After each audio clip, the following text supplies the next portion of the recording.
Sim, capítulo 19 de João,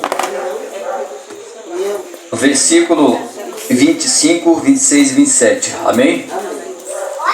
Vamos ler então a palavra do Senhor que diz assim: E junto à cruz estavam a mãe de Jesus e a irmã dela, e Maria, mulher de Clopas, e Maria Madalena.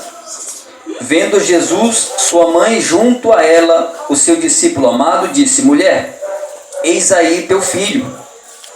Depois disse ao discípulo: Eis aí tua mãe. Dessa hora em diante, o discípulo a tomou para casa. Pode sentar, irmãos. Aleluia. Glória a Deus. Glória. Eu poderia falar de Ana, poderia falar de Rebeca, de Esther, de Ruth, entre tantas outras mulheres que Deus, através da sua misericórdia, transformou a vida delas, né? Mas não existe, sem dúvida alguma, uma mulher que teve maior honra do que esta que acabamos de ler. Maria. E era uma mulher comum, uma mulher feita a partir da matéria, como todas as mulheres. Talvez o grande diferencial seja ter sido agraciada para gerar aquele que seria e que é o nosso Salvador, Jesus Cristo.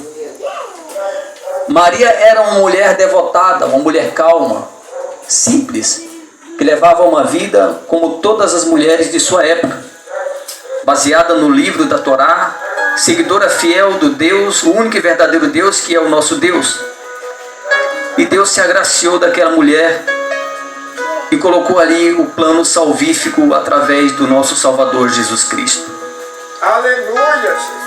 Glória ao teu nome. Maria, ela não foi só uma jovem que foi escolhida por Deus. Ela foi uma mulher que, a partir do momento em que o anjo anunciador, o anjo Gabriel, apareceu a ela e falou resumidamente de tudo que iria transcorrer na vida daquela jovem, que ela iria ser mãe e que iria sepultar seu filho.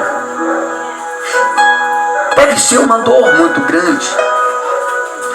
Maria criou Jesus num tempo de maior luta. É assim que diz a história. Jesus nasceu no tempo em que havia uma grande perseguição, brigas políticas, lutas, disputas por território. E Maria tinha uma difícil missão de conduzir aquela criança no caminho do Senhor, educá-la, fugir diversas vezes para que não tivesse a vida do seu filho ceifada. Quando Jesus nasceu, ele fugiu porque existia um decreto de que toda criança deveria morrer, porque os poderosos já sabiam que iria nascer o Salvador através das profecias de Isaías, e então deveria exterminar todo menino nascido naquela época. Não foi fácil a vida de Maria. Lucas declara no capítulo 2, versículo 7, que Maria teve mais filhos. Declara que Jesus é o primogênito. E só é primogênito quem tem mais irmãos. Eu vou falar enfaticamente no privilégio desta mulher de ser mãe do nosso Criador. Mas eu quero parafrasear também a grande confusão no entorno da vida desta mulher que o mundo disseminou, as falsas doutrinas disseminaram. Eu, por exemplo, fui enganado 28 anos da minha vida, acreditando que ela seria um meio de eu chegar no céu. Um desrespeito muito grande ao nome desta mulher que foi tão honrada e tão amada. Nós devemos amar Maria, sim, como devemos amar Ana, como devemos amar a Esther, Rebeca, tantas mulheres, como nós devemos amar nossas mães, as nossas irmãs, mas não devemos colocá-la dividindo a honra e a glória de Cristo. Mas eu conheci Maria assim, santa, que deveria ter a minha atenção. Quantas vezes eu não ajoelhei diante de uma imagem de escultura destinada a essa personagem bíblica? palavra de Deus é muito enfática em relação a esse tema. Quando você passeia pelo livro de Êxodo, no capítulo 20, no primeiro versículo, você vê o quanto Deus detesta aquele que coloca um mortal como Deus, dividindo assim a honra e a majestade do nosso Deus. Mas Maria não tem culpa. Se Maria pudesse voltar de onde está e se materializar diante daqueles que a veneram, muitas pessoas adoram, ela diria para não fazer isso. Verdade, meu Deus. Quando um homem vive nesse entendimento, ele quer queira, quer não, ele divide o que é de Deus com uma criatura de Deus. Maria é uma criatura de Deus tal qual nós somos, irmãos. Mas tem tantos pastores contemporâneos, pastores pentecostais, que não têm coragem de dizer isso em pregação. Maria não é santa. Ela não tem o poder de me levar para o céu. Ela é carente de misericórdia, tanto quanto eu e como você. Mas temos que respeitar, porque foi Deus se dirigiu a ela. Nós temos que amá-la.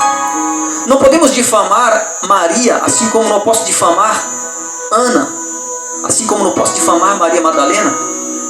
São seres humanos que Deus criou, mas que teve uma graça a mais diante de Deus.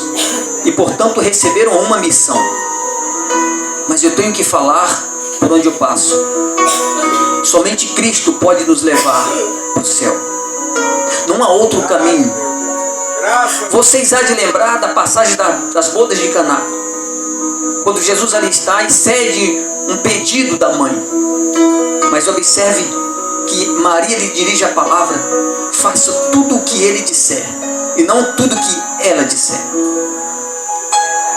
Voltando para o foco da mensagem, Jesus nasceu em meio a uma crise sem precedente. E quando a gente vê aqui no versículo 26, quando Jesus olha para Maria e para João, o discípulo amado, e diz: eis aí a tua mãe, eis aí o teu filho. Mulher. As pessoas que não conhecem o significado de algumas palavras interpretam que Jesus está irado, bem como também nas bodas de Caná. Mulher, minha hora não chegou. Mas não.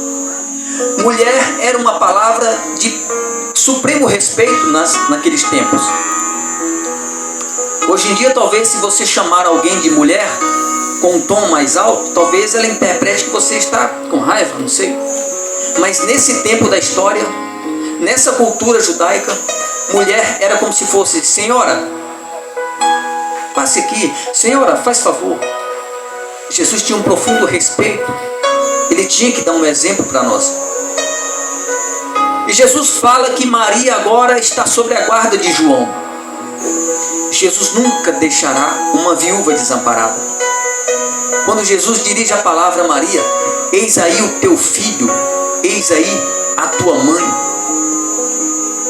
Todos os discípulos, quando conheceram Jesus, se fizeram órfãos. Todos eles abandonaram as suas casas para seguir o grande mestre.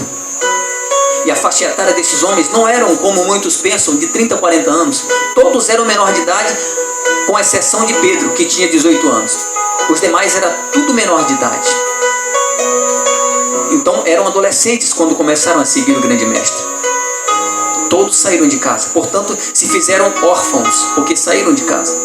E naquele momento Jesus dirige a palavra para João, filho de Clopas: eis aí a tua mãe.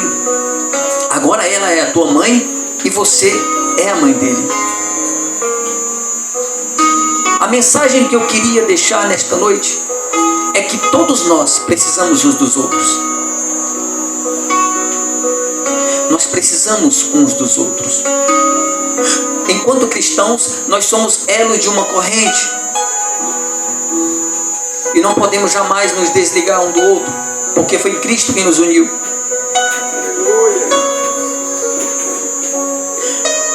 Maria foi o exemplo de mãe em que toda mãe deveria se espelhar. Imagina você nos dias de hoje sendo visitado por um homem de vestes brancas, dizendo que você será mãe e que o teu filho será obra do Espírito Santo, e você esteja prometida a casamento, ainda é virgem. Imagina você chegando diante da sociedade com essa notícia. Naqueles tempos não era diferente. Maria só deixou para falar, só se soube quando Jesus foi sepultado, quando Jesus ressuscitou, que Jesus era filho de Deus, era obra, não era filho de José, o seu marido, que já era morto. Irmãos, se nós trazemos isso para a nossa realidade, dá um estardalhaço tão grande, dá um reboliço tão grande. Imagine uma adolescente prometida de casamento e dizer que apareceu um anjo falando para ela que ela ia se engravidar e seria obra de Deus. Quem acreditaria? Ninguém. Do mesmo jeito naquele tempo, ninguém acreditaria em Maria. Ninguém acreditaria em Maria. José desenvolveu dúvidas, mas o anjo lhe apareceu e lhe abriu os olhos. A prudência. Quantas mães ainda não sabem trabalhar esse lado? O lado da prudência, do administrar a minha emoção, do administrar os meus sentimentos, ponderar nas palavras, ter calma, falar com um dos conselhos de Salomão, edificar de fato o lar.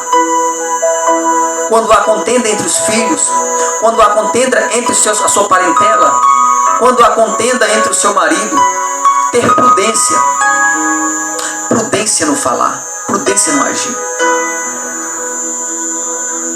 Segundo ponto, obediência a Deus. Quando eu sou obediente a Deus, isso vai se refletir na minha casa.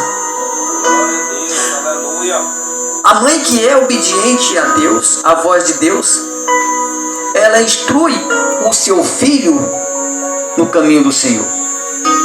Irmão Ronaldo, isso vai garantir que ele alcance a salvação? Não. A salvação é individual. Mas a parte que cabe à mãe fazer é levar o filho para a igreja. A parte que cabe à mãe se empenhar é de mostrar aquilo que ela já conheceu. É bom servir a Deus, traz paz. Apresenta Cristo para os teus filhos. Maria poderia deixar de apresentar Jesus no templo, mas ela não deixava. E ano após ano ela ia com aquele menino. A obediência a Deus fez com que Maria fosse um marco no cristianismo. Eu digo marco porque mesmo depois de que tudo aconteceu, ela sofreu no coração tudo aquilo que Cristo sofreu na alma e fisicamente. Ela sofria ali embaixo. Você tem ideia do que é naquele tempo ser pregado numa cruz, irmãos? Eu vou dizer para vocês. É exatamente assim. Imagina hoje o pior dos criminosos. Vamos pegar um pedófilo. Vamos pegar um estuprador de crianças. Será que tu, sendo irmão dele, pai dele, tu vai lá dizer, todo mundo sai fora? As pessoas ficam inibidas. Quantos velórios não tem em que as pessoas não vão porque o criminoso era muito perigoso? A lista criminal era muito grande e diversa. Quem era pregado na cruz era assim, era maldito. Por que os discípulos não foram? Alguns com medo e outros com vergonha mesmo. Sabe por que vergonha? Eles sabiam que Cristo era o Messias, mas vergonha dos seus amigos falar, rapaz, está lá Pedro, ih, amigo de Jesus, está sendo pregado na cruz, não é à toa não. Não é à toa que ele está sendo pregado na cruz. Ele é maldito, não é a escória. Mas Maria estava lá, a mãe estava lá, sentindo dor, sentindo desprezo da sociedade. Maria estava lá, irmãos, vendo o filho ensanguentado, derramando o seu sangue. Imagine as chacotas. Imagine as palavras de desprezo que aquela mãe não ouviu.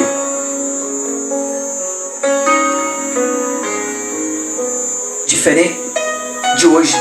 Muito diferente de hoje. Eu acompanhei uma história de uma mãe lá na cidade de Jacundá, muito tempo atrás. Serva do Deus Altíssimo, levita da casa do Senhor. Ela tinha um filho que era entregue às drogas. E no momento que eu ia passando com minha cesta na garupa, trabalhava com frango, eu me deparei com aquela cena, aquele jovem deitado, ensanguentado, cheio de marca de bala, e ela com ele no colo, chorando, falando com ele, ele na ânsia de morte, ela falando: meu filho, aceite o Senhor Jesus e nos veremos de novo. Aleluia. Nos veremos de novo. E aquele jovem falando, mas o sangue estava saindo pela sua boca, pelo seu nariz. A dor daquela mulher, muito grande. Para evitar dores assim, irmãos, Deus nos dá o manual. Eu não tive instruções. Não pense você que eu tenho pouco tempo de caminhada. Inclusive, os meus pais ainda não são salvos. Não são salvos. Eu vivi numa cegueira durante 28 anos da minha vida. Vim de família pobre. Meu pai me deixou, eu tinha 6 anos de idade. A minha mãe foi meu pai e a minha mãe. Ela lavou roupa até meio-dia no Igarapé, para que não faltasse a comida. As comidas, os itens básicos, arroz, feijão. Eu tive que pescar muito cedo para não passar fome. A minha mãe sempre preocupada, porque o louvor falou comigo, quase chora aqui, a mamãe preocupada, porque era pouca comida para muita gente. Quantos não vivem essa realidade? E quantos filhos não valorizam as suas mães? Tem filhos que roubam a própria mãe. Tem filhos que roubam a própria mãe. A palavra de Deus é muito sensata em Deuteronômio, capítulo 5, 16. Honra, que eu deixo tu viver os teus dias na terra. O inimigo tem trabalhado para colocar filho contra mãe, nora contra sogra. O inimigo tem se levantado para colocar filho contra mãe, contra pai. Porque é desta instituição chamada família que vai sair a igreja de Cristo. Aleluia. E o inimigo não se conforma. Se você ainda tem mãe, você, enquanto cristão, você tem uma missão. Você precisa apresentar Jesus para sua mãe. Você precisa ter um amor, desenvolver um amor pelo menos semelhante ao que ela teve por você. Precisa apresentar Jesus para ela. Para que quando você fechar os teus olhos e ela também, no futuro bem próximo, diante do Cordeiro de Deus que era Cordeiro e agora será juiz, vocês possam se ver de novo. Sempre que eu tenho oportunidade, hoje eu pude falar de novo por telefone, eu digo para minha mãe: creia no Senhor Jesus, minha mãe. Se entregue a Ele. Se entregue a Ele. É a minha luta. Essa vida, os anseios dessa vida, tem desencaminhado muitas pessoas. Quantas mães não desejam, não projetam, não planejam uma gravidez e acabam engravidando? Diante de uma situação caótica, talvez não tem estrutura familiar, talvez não tem trabalho, talvez vive em ambientes oriundos de prostíbulo, abandona seus filhos, joga nos igarapés, joga em cesto de lixo. Nós não devemos acusá-lo. O mundo fala assim: essa daí que é mãe, nunca foi mãe. É mãe sim. Só não tem Cristo. Porque a mãe que tem Cristo não faz assim. O maior presente que você pode dar para a tua mãe é o pleno conhecimento da verdade. Você precisa ser uma ponte. Você precisa falar daquele que te libertou. Eu falei aqui no começo que um abraço vale muito mais do que um presente. Evidentemente sim. A presença de um filho, um aperto de mão, um abraço, um beijo, o calor do abraço entre filho e pai, filho e mãe. Mas a presença de Cristo numa família é o maior bem que possa existir na vida de uma mãe. Eu tenho certeza, irmãos, que mesmo as mães que não conhecem Jesus, boa parte delas, diria talvez a maioria, quando vê seu filho saindo da escuridão, indo para uma igreja, ainda que ela não seja salva, ela se alegra, porque ela quer ver o filho feliz. Qual é a mãe que não quer ver o filho feliz? Qual é a mãe que deseja o mal para o filho? Quantas mães não abraçam seus filhos perdidos? Quantas mães não sabem que o filho é irrepreensível, o filho não tem mais jeito, está entregue aos olhos humanos, mas ela não desiste dele. Não desiste dele, não desiste da luta. Quantas mães sofrendo, levando seus filhos para reformatório, levando seus filhos para centros psiquiátricos, para lugares de redutos, para lugares isolados, para se recuperarem de seus vícios, e sofrendo com o coração na mão.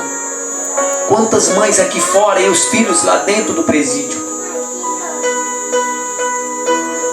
É por isso que a palavra de Deus recomenda em Provérbios: leve o menino para a igreja, mostre Jesus para esse menino, faz um culto familiar, volta 20 anos, 30 anos atrás, em que faziam-se um culto com bancos de madeira na porta das casas, para que o menino tenha um minuto de atenção e veja que ali é o caminho que deve andar. A todas as mães, Salomão escreve aqui em Provérbios 31, 28 e 29: levantam-se seus filhos e lhe chamam ditosa, e seu marido a louva, dizendo: muitas mulheres procedem virtuosamente, mas tu a todas sobrepujas. Aleluia. Está falando da mãe. Isso se estende também no reino animal, irmãos. Isso se estende na natureza a qual fazemos parte. Eu lembro que a minha mãe criava umas galinhas e ela corria atrás das pessoas quando os pintos nasciam. A gente ia pegar, ela corria atrás dos cachorros, bicho. Defesa, defesa. Você vê um pássaro que procura o lugar mais escondido possível para depositar os seus ovos. Cuidado. E Deus foi tão cuidadoso em relação a isso, que tudo Ele preparou do jeito para que seja exemplo para todas as mães. Observe que Jesus não nasceu no luxo. Ele nasceu no lugar humilde, pobreza, sendo dono de tudo.